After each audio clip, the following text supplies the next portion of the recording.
sit and think from a cardboard box. Mad as hell and my stomach's on empty. Dangling purses do nothing but tempt me. They hide gold chains, but I still hear them though. My inner thoughts got me thinking like a criminal. I leave my box to walk the streets with 20/20 vision for something to eat.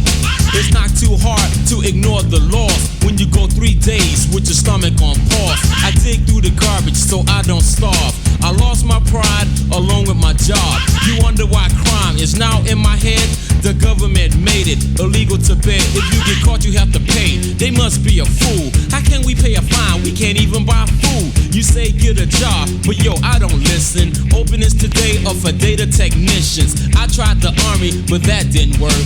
I went out to the field and my leg got hurt. They gave me a discharge, a couple of bucks, pat me on the back and said, good luck, buddy. They say that this is the world's greatest government, but they can't even help a brother like me, a street resident. Out there in the street. Out there in the street. Out there in the street. Now I walk the streets, cold and I'm hungry. Day number 4 without food is upon me. No money, friends or family, I'm lonesome. If I can get a pigeon, I swear I'll roast them. Chances for food get slim and narrow. As I warm my hands over a burning barrel, take a swig from a bottle to quench my thirst. First thing in the morning, I'll snatch a purse. If that's what it takes, I'll do it. Well, I know it's illegal, but what the hell? If I get caught, hey, that's okay. At least I have food and a place to stay. Then I bumped into a guy named Ron, who said yesterday that he'd found a gun. I inspected the piece from barrel to butt and said, yo, let's get some food in our guts. Then I knew a crime was going to be committed. Looked at Ron and said, yo, I'm with it. We thought about a bank before a quicker score. We cold bum rushed a liquor store.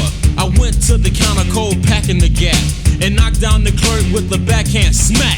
Reached in the register and grabbed the cash and a bottle of Jack and made my dash. They say that this is the world's greatest government, but they can't even help a brother like me, a street resident. Out there in the street.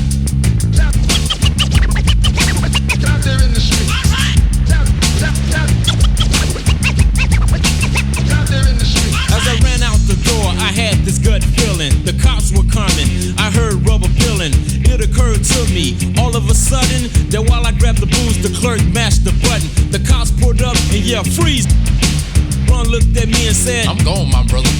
While I was running, I pulled my gat, shot at 5-0 and they shot back. Ron started screaming, then he started to choke. He caught a hollow point right in the throat. Around the corner, that's where I ended my race. An M16 was pointed dead at my face. I threw up my hands and dropped the gun in the cash. I got dropped with a nightstick dead in my back. I got kicked in the face. I yelled enough. Thrown in the squad car, bloodied and cuffed. I was huffing and puffing cause I was mad as hell. The dead sergeant smiled and said, welcome to jail. As I sat in court where I was the defendant, the judge cleared his throat and then he read my sentence. Looked at me and he said 8 years. Bailiff, get this bum out of here. Now I'm in jail, but like I said, it's okay. At least I got food and a place to stay. They say that this is the world's greatest government, but they can't even help a brother like me, a street resident. Out there in the street.